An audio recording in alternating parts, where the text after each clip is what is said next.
Well, good morning and welcome to Salem Grace. Today starts Be Rich, and if you don't, like Cheryl said, if you don't know what that is, that's okay. You'll find out. But I tell you what, I want to recognize something, and I love that she's just like watching. Hi. So she's like so intense. But anyway, we are glad that you're here. Today is a very, very special day around Salem Grace because it is, in fact, Kathy Clucker's birthday, which is, today. She wanted to come and sing, right? Kathy is, yeah, that's what I thought it was.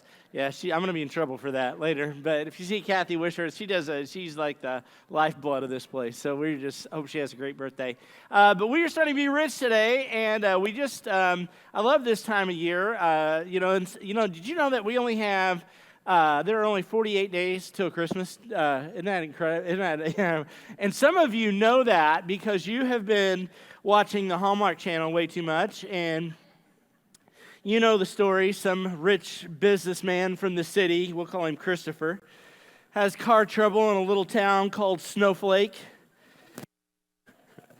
He happens to bump into Sarah, who owns a local bakery, and with her faithful dog Rudolph. And Christopher works for a land developer who wants to bulldoze Snowflake's orphanage, who's having financial trouble and build a ski resort. Christopher ends up helping Sarah make gingerbread cookies at the local bake sale and save the town and the orphans in the last moment on Christmas Eve while it's snowing. You know that story because you've been watching way too much Hallmark Channel. Some of you know who you are. You've got a problem. My family has the same problem. We're trying to get help. If you know anybody, let us know. But seriously, does anybody have their Christmas shopping done? There were actually two people in the first service had their Christmas shopping done, and we escorted them right out. But we are, anybody have their tree up? Like any premature decorators happening here? Yeah. Oh, do you? Oh, it's like somebody, a three. How many two? Very nice. Okay. My wife, not yet. I'm holding them off still, but whatever. I love this time of year. Whatever you celebrate, you do you. That's fine. But we just finished up a series called Not Today, Satan. Kind of talked about him a little bit and worded over him. He's behind us. Really want to look forward to the holidays and exciting that. But one of the things I think that Satan does, and one of the areas that he impacts our lives, and it very subtly, I might add, is in our selfishness. Like, I don't think that we intend to be selfish. Like, we don't wake up and go, man, I feel really selfish today. We're not intentionally selfish, but we just naturally drift towards self. I'm guilty of that. We just, what's comfortable for me? Well, I don't really feel like that. I'm not into that. I'm not about church. I don't really want to go. It just becomes very, very centered on what our needs and what my desires are and what I want for my future and what I want for tomorrow and what I want. It's just, we're just naturally bent that way. And I think Satan works on us in that particular area of our life. And so, actually, I read a quote this week in my devotion, and I wanted to share it with you. It says, so often our lives can get caught up in self-gratification and the constant pursuit of our own happiness, yet when our head hits the pillow at night, we're left feeling unsatisfied and wondering what's missing. And I think when we become incredibly selfish, whether that's just a slow fade into that or maybe you're just naturally a selfish person, I don't know. But whatever that is, it leaves us empty. And so I want to take this time of year, obviously what happens is people tend to be less selfish. Like, for some reason or other, during the season, the holidays, just particularly this time of year, we begin to think about other people other than ourselves. And I love that. I love that we have that, and we're really great about that here at this church, and we got a lot of stuff planned around the holidays, and we'll do, and Be Rich is part of that. But we kind of get bent toward this, okay, maybe I need to start taking kind of inventory of the blessings that I have and how God has blessed me and what I've been gifted with and blessed with. And so we start to consider all that, and then we turn our attention toward others, which I love. And for all of these reasons, we are the church. We are a church that are for people, and that's the reason why we do Be Rich. And so if you're new here, if this is your first time with us at Salem Grace and doing Be Rich, and you're wondering what in the world is Be Rich, it's really just a campaign that we run for about 3 weeks.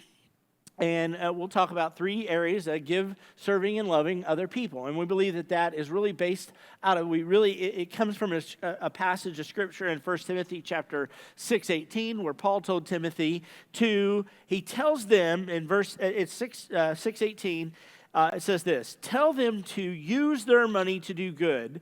They should be rich in good works and generous to those in need, always being ready to share with others. So we believe that we can be rich by sharing what we have and doing for others, particularly this time of year. And I think if we get that right, here's what Paul told Timothy in the very next verse. He said, by doing this, they will be storing up treasure as a good foundation for the future. So if we want to have a good foundation, and I know a lot of us think about our 401ks and our retirement and what we're gonna be when I grow up, or where we're gonna be or where we're gonna land. We think about all of that stuff. If we want to build a good foundation for the future, then we need to be rich in our good deeds and using our money for good. It says build a good foundation for the future so that they may experience true life. And so according to Paul, if we want to experience true life,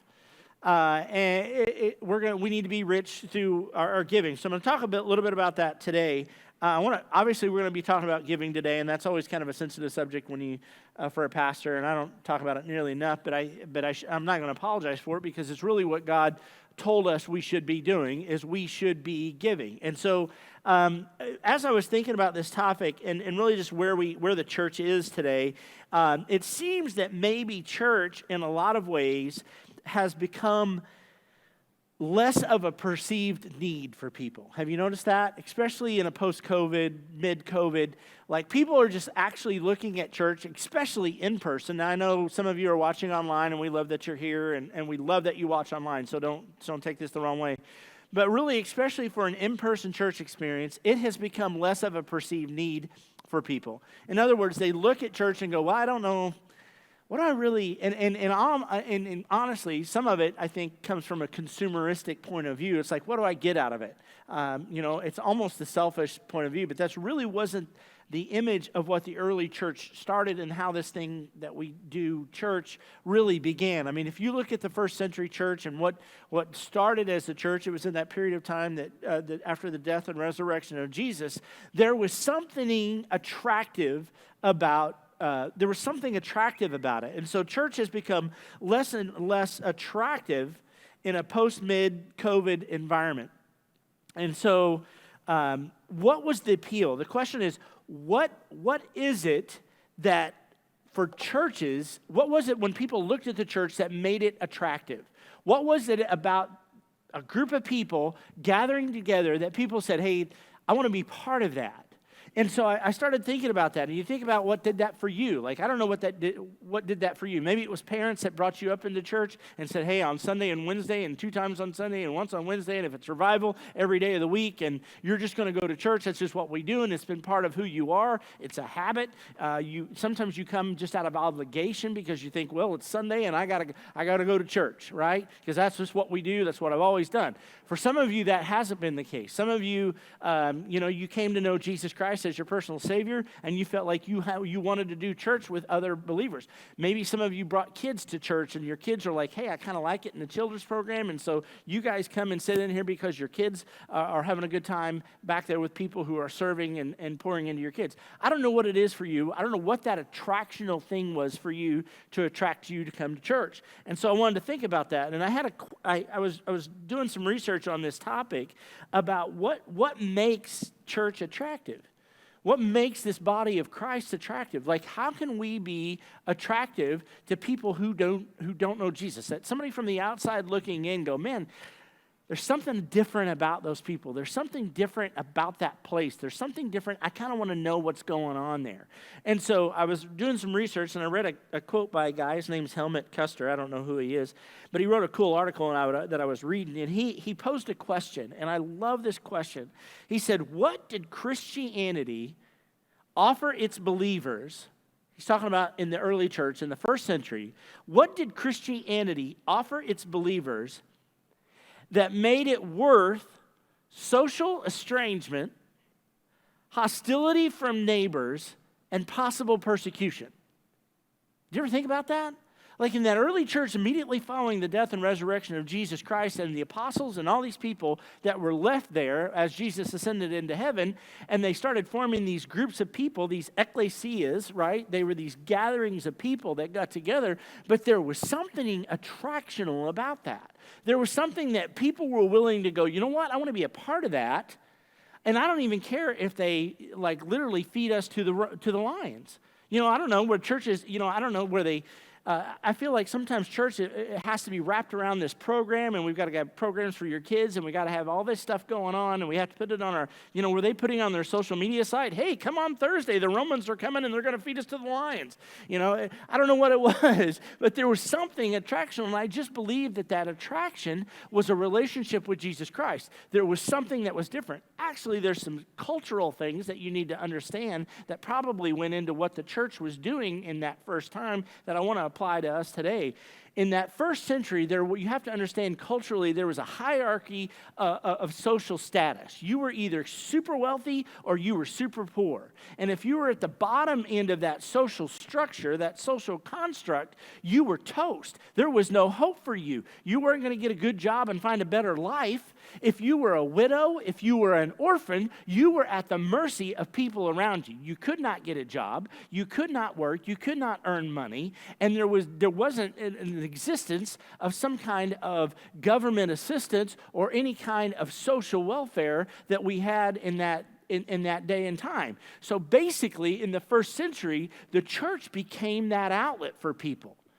It was a group of people that met together and said, hey, I know some people that need some help. They were a group of people that gathered together, and we saw that. We can read about it in the second chapter of Acts. You can read very, very clearly. Go home, get your Bible out, read in the second chapter of Acts, and it gives you a picture of what the early church looked like. And it looked like me and you and a bunch of people coming together, but it wasn't like, you know, they didn't have a worship band. They probably didn't have, you know, I don't know what that looked like. It probably looked nothing like what church looks like today, but it was just a group of people. It was a sending meeting. It wasn't just a place to come and check the box. Like they got together, they formed a plan, and then they went out and executed that plan. Okay, it wasn't just like, hey, I gotta go to church, and then I'm going to check that box. I'm going to go eat at El Rancherito, and then go home and take a nap. It was more than that to them. It was a mission. And here's what it said. And all the believers met together in one place, and they shared everything they had. Because in that day and age, if people had a need, you shared. And he said they sold their property and their possessions, and they shared the money with those in need. There was something irresistible about Jesus and the early church, and I believe it had everything to do with Jesus and the fact that the love of Christ was working through people to meet the needs of that community. And they were obedient. Now, there's a term that I'm straying away from using, and that term is Christian. I don't like it. Because I think it's too broad. I personally prefer a follower of Jesus because those are two different things. I think there are a lot of people that consider themselves Christians, but there's a handful of people that are actually followers of Jesus. And what it means to be a follower of Jesus, it means you are obedient. Jesus says, hey, do this, and we go, yes, I'm going to do that. I'm going to hear what you're telling me to do. I'm going to listen to that still small voice that's prodding me and poking me to do something that sounds crazy that I shouldn't do, but I'm going to be obedient, and that is a follower of Jesus. And I believe it had everything to do with Jesus. And it raised my own question. And here was my own question for us as a church, and just as a body of believers, and how I'm constantly thinking of how we can impact our community. The community of Salem and Odin and Kimmundy and Iuka and wherever else y'all are from. But I'm constantly thinking about what can we do together? Like this is a sending meeting, like it's a huddle, okay? We're going to come up with a plan. And here's my question. What if it is Christ working through our generosity that is the key to changing how culture sees the church? Because right now, culture in general in America does not view the church in a very positive light. There are a lot of people that are actually stepping away from church. You can see by the empty chairs here. this morning, just in-person church, that is. There's a lot of people that I've had conversations with that are like, yeah, you know what, I just kind of get, the church has gotten wrapped up in the political scene, and I'm not even going to go there, whether you're red or blue or black, I don't care. But people have seen through that, and they're just like, man, they get frustrated with that, and we've lost, I think, the church as a whole. Sometimes we lose our mission and what that looks like. And there's, for some reason or another, there has been this backing away from organized religion. See it all across America. I'm in cohorts with other pastors. I've been to several leadership conferences this year with other pastors. It's everywhere. It's all across America. So my thought is, what makes this place attractive? And I just thought, what if Christ could work through our generosity and how well we love and serve and meet the needs of our community? I don't know, just a thought. I was doing some more research on this, and I have a bachelor's degree in psychology, which is, I kind of like to think through why people do stuff and what motivates people. And I got to looking, I was doing some research, and there is this Sarah Conrath. I came across her, and she's got this giant long title. She's an associate professor of philanthropic studies at the Lilly Family School of Philanthropy at Indiana University and Notre Dame. She's like a big deal, I guess, okay? And she's done some study, and I just thought this was weird and interesting. But the study confirms that people who are perceived as more attractive are more likely to give, and givers are seen as more attractive. Isn't that weird? Like psychologically, people who are generous are considered to be more attractive. Isn't that funny?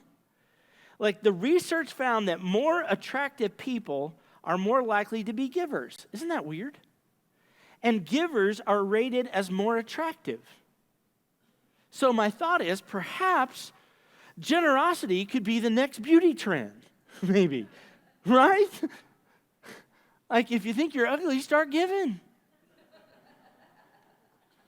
It'll help you out.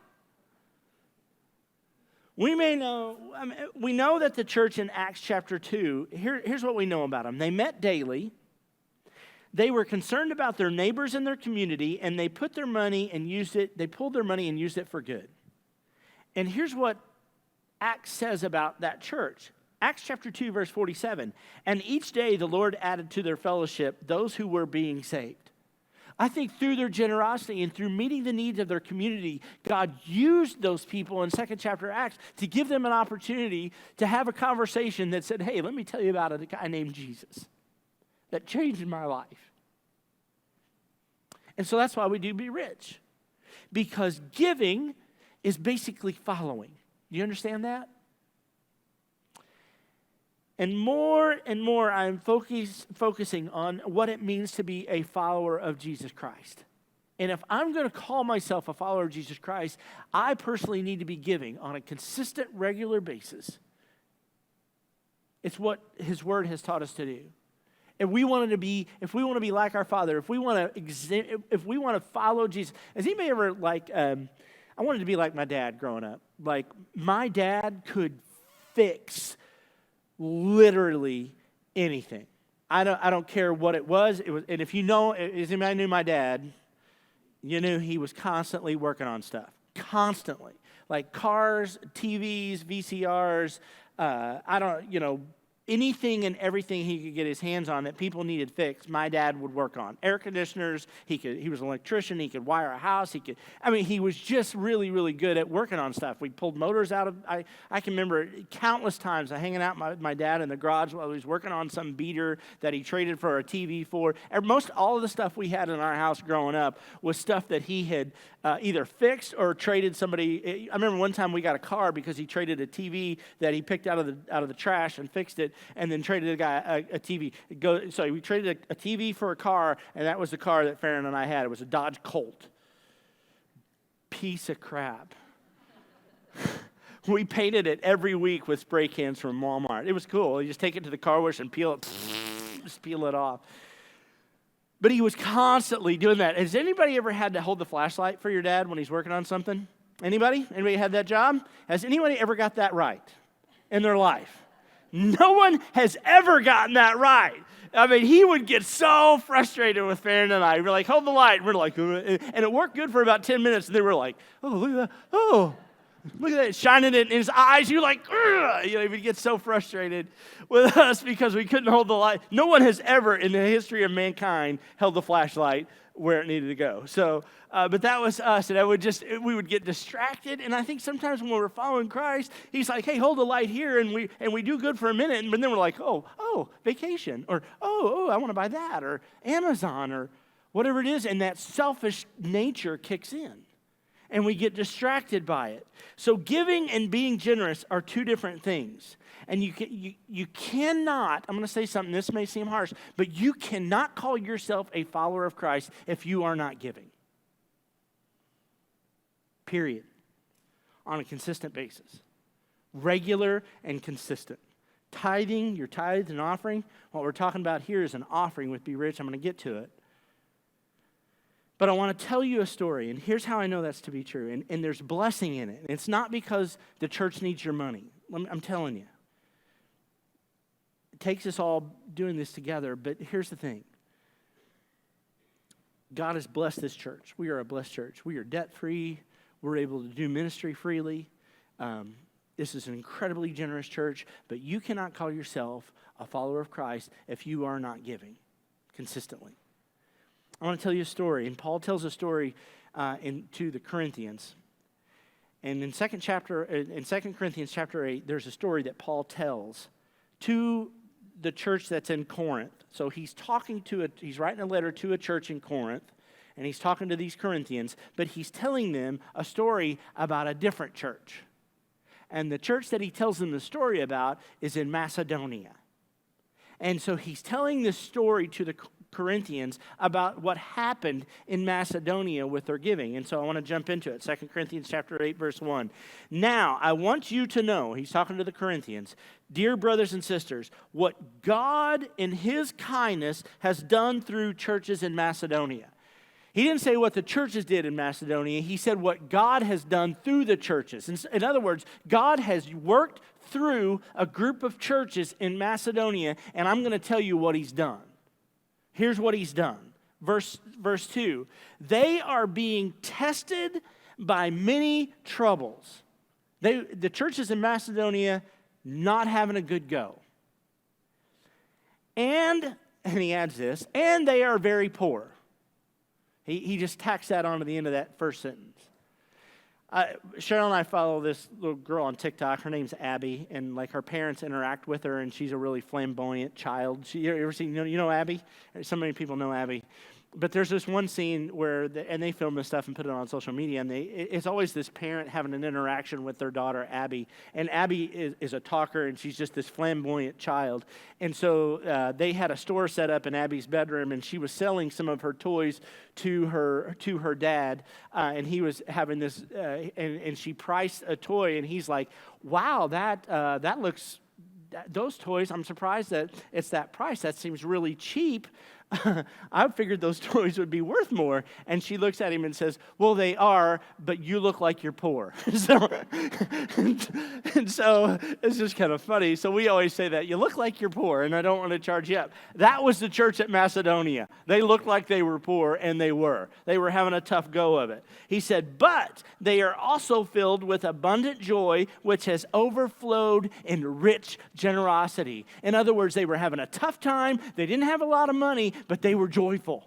And it overflowed out of them, and it exemplified itself in generosity. Let's keep going. They gave, it says, for I can testify that they gave not only what they could afford, but far more. And they did it out of their own free will. They gave out of sacrifice. This little church having a tough time and really poor gave, but not only gave, they gave way more than they had any business giving.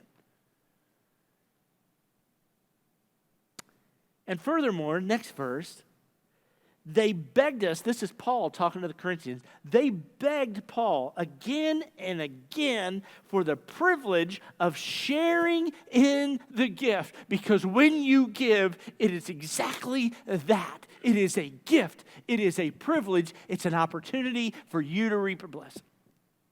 And they knew it.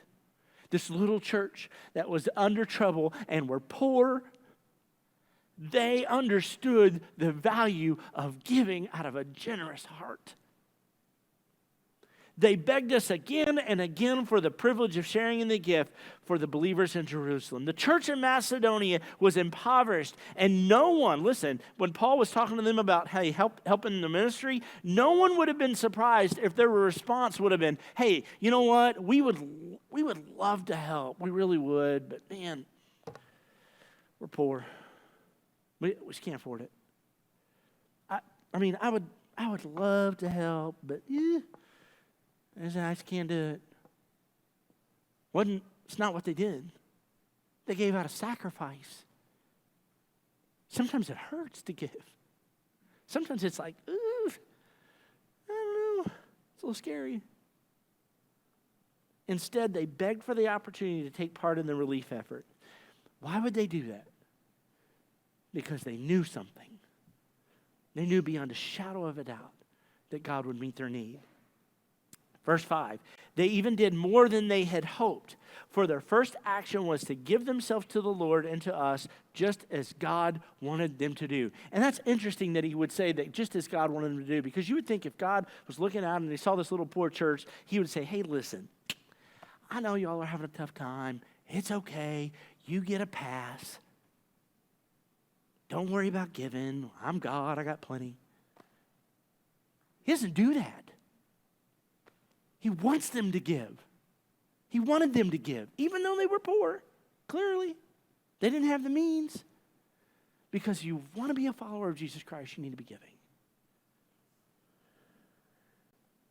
When we can, the truth is that, here's the thing, they even did more than they had hoped. Here's the thing, it's easy to dream about the generosity we intend to show when we have the means. You understand that? It's easy to dream about that. You ever dreamed about that? You see a football player that signs a multi-million-dollar contract, or somebody that wins the lottery, or somebody that, has some rich uncle die and leave him millions of dollars. You ever fantasize about that? I do all the time. Like, what would you do if I had, tomorrow I had, I bought some Shiba Inu stock and thought it was going to go to the moon and overnight was going to be multi-millionaire. What would you do? You ever dream about that? It's easy to dream about that when you think you got millions of dollars. I know myself. I'd be like, man, I'd be so generous. I'd be helping people. I'd be buying people cars and paying off their houses and, and all that. It's easy to dream about generosity that we intend to show when we have the means. But pay attention to this. The truth is, God cares more about the $5 you have today than the $100 you're going to have next week. He cares more about that $5 that you have today. He doesn't need a lot. He just wants you to be obedient. We can look at our time. I think when we can look at our time and resources through the eyes of opportunity instead of through the veil of limitation, there's no end to what God can do through us. It's kind of a deep sentence. Let me read that again. When we can look at our time and our resources, in other words, when you begin to look at your time that you have and the resources that you have available to you right now, not when you land that job and not when you pay that other thing off, or when you look at the time and resources that you have available to you, when we begin to look at that through opportunity and say, hey, I've got this, I can use this, what do you think?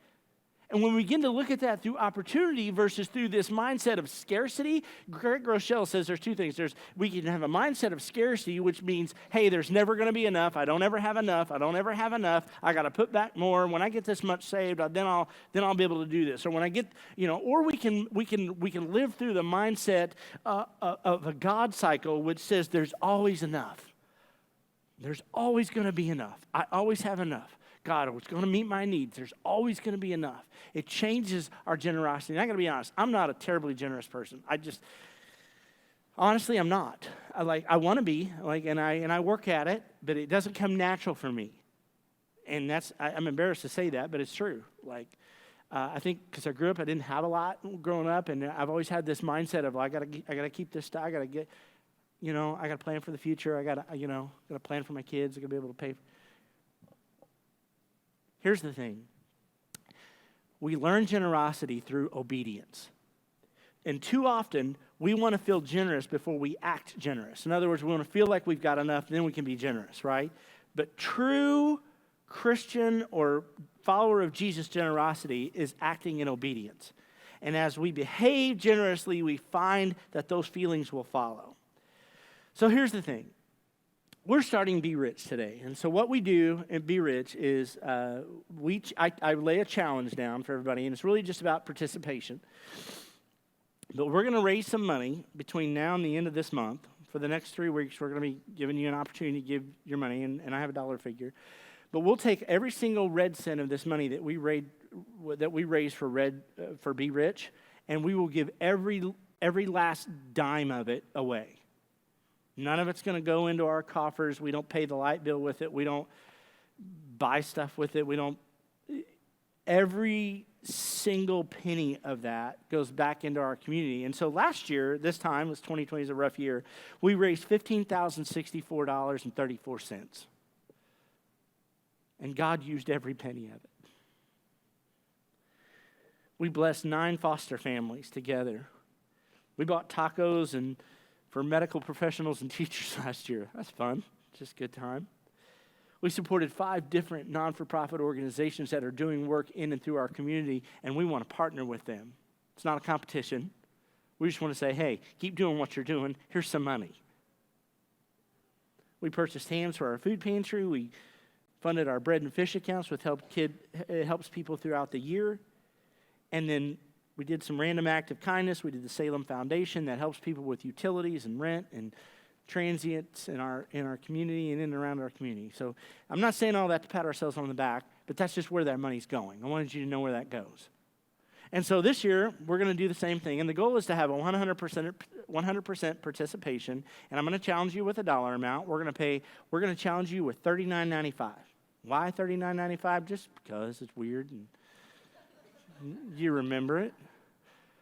$39.95. Okay, one-time gift of $39.95. If you can do more, fine. If you can't do that, that's fine too. Just give out what you can. We're going to do a one-time gift of $39.95, and we're going to take every red cent of that, and we're going to give it away. We're going to give it to the Pregnancy Care Center and the Sleep in Heavenly Peace that provides beds for kids in our community. We're going to give it to the Salem Foundation that helps provide utilities and rent and needs for needy people in our community. We're going to give some to the high school, where the high school, actually, we give gift cards to the high school that meets high school kids' needs, that some kids come to school without clothes and shoes and need basic necessity items, and we can help them pay for some of that stuff. We do the Operation Christmas Child here. That's a global thing that we do. We also do a candy cane project to help young kids and our families around here. We're going to help our foster families because we believe in sanctity of life is more than just about not having an abortion, but actually adopting kids and putting them into families that love them and care for them. We're going to help people with our food pantry and our random acts of kindness. Last year, if you want to serve, I'm going to be talking about serving next week, but one of the things I love to do is we get a bunch of gift cards and we go to Moto Mart and we start pumping gas for people. And it's just fun. And people go, why would you do that? And they cry at their car and we say, because Jesus loves us and he gave us an opportunity, and that is the goal. What if, through our generosity, we could impact our community, that maybe, just maybe, one person or 2 or 10 or 50 or 100 or 1,500 go, hey, you know what? Why would you do that? And maybe, just maybe, we have an opportunity to say, because we love Jesus and he saved us, and you can have a relationship with him too. That's the goal. That's what we're going to do. So that's where your $39.95 is going to go, okay? Now, we have another opportunity. Obviously, that goes above and beyond your regular tithe and offering. We still want you to give your tithe and offering, but not because we need it, because you're missing a blessing, and that's what it means to be obedient, right? I want to kind of make note of another opportunity. This is completely separate, that we will not use any of the Be Rich money for this, but I want to make you aware of some things that are happening around our church. One of the greatest ministries that we have in our church, and you've heard me talk about it a lot, is we have a group of ladies that work like crazy, and they cook amazing stuff. And one of the things that our church has done for years, and that we'll continue to do, is to serve families when they've lost a loved one. We prepare a meal for them. We don't charge them. We just ask them how much they want to be here, and everybody pitches in, and we make this incredible meal, and we pay for that, and our church pays for that and makes up the difference. A lot of people donate stuff. But we have a kitchen over here in our cafe that we've served. I can't even imagine how many families we've served over there out of that. We have identified that thing, it was originally built in 1976, and those cabinets are all original and really bad. And so the church board, we've been meeting, and we put some money away from time to time in our capital expenditure line item with our church. And so we were getting ready to remodel and gut that cafe kitchen over here, okay? It's going to probably start in the next month or two. If you're so inclined to give toward that ministry, that would be great as well. We could use some help. We've got a good nest egg saved to put a down payment over there, but we are completely renovating our kitchen over here that'll allow us to serve families in our community. We were hoping we could get it pulled off before our Thanksgiving dinner. That'll happen on Thanksgiving, but it won't. We probably won't have it ready by then. But you'll start to notice some changes over there, and we'd love to have some help with that effort if you could give us on that too. So lots of ways that you can give. You can give through the online or the app or wherever you want to give. You can go through the app. You can write a check. Just make sure that if you're doing your $39.95 to Be Rich, make sure you designate that. We'll separate those funds completely, and then we'll be reporting to you how those funds are spent until we have every last penny of it gone. And I would love to bless our community, and people will help individual families too. So there's lots of great areas that we can help in and throughout our community and be part of that. So I'll leave you with that. I will just tell you this. Whatever or however you choose to give, it must be done with a generous heart. Okay? It has to come from your heart. And I'll leave you with 2 Corinthians chapter 9, verse 7. Paul says this. And I think his words just ring true to us today. He says, you must each decide in your heart how much to give. And don't give reluctantly or in response to pressure. Do not give in response to pressure. I'm telling you that right now. For God loves a person who gives cheerfully. So each one of you need to pray and figure out what that looks like. And God will, verse 8, and God will generously provide all you need. Then you will always have everything you need and plenty left over to share with others. And as the scriptures say, they share freely and give generously to the poor. Their good deeds will be remembered forever. And I can tell you, I am so incredibly proud to pastor such an incredible church. This church is outrageously generous in this community, and God has always provided for our needs. We are debt-free, we continue to be debt-free, and it enables us to do ministry in a way that we're not bound by any of that. So I'm thankful for you, and thank you for all that you guys do. Let's go and be rich this holiday season. Stand with me. Father, thank you so much for loving us and for providing us the health and the ability and the knowledge and the strength to be able to work and to provide for our families and to have the jobs we have and the incomes that we have. And regardless of whether we make a lot or whether we make a little or whether we're poor or rich or somewhere in between, Lord, we know that we are actually all rich in America. If we live in America, we know that we are in the top 2% of richest people in the world. And Lord, I just pray that even though we may not feel rich, we know that we are. And Lord, I just pray that you would help us to prayerfully consider when and Father, that we would do that out of a joyful heart. Help us to not miss out on the blessings that you have for us through giving. And Lord, help us to be the kind of place that's attractional to people that don't know you. Father, more than anything, through our giving and through this campaign of Be Rich, Lord, more than just being proud of what we've done or what we've accomplished or what we think we've accomplished. We know that we're nothing without you. But Lord, more than anything, Lord, I just pray that you would help us to be the kind of people that influence lost people to know you. And that when we are presented with the opportunity to share the good news of the gospel and your Son, Jesus Christ, that we do that and that we are not ashamed of that. Thank you so much for this church. Thank you for their years and years and years and years of faithful giving and faithful donation. And Lord, thank you for allowing us to be the kind of impact that we can be in and around our community. We love you so much, Jesus. Thank you for all that you've done for us. In your precious holy name, I pray. Amen. Thank you for being here. Have a great week. Grab a chair if you want to.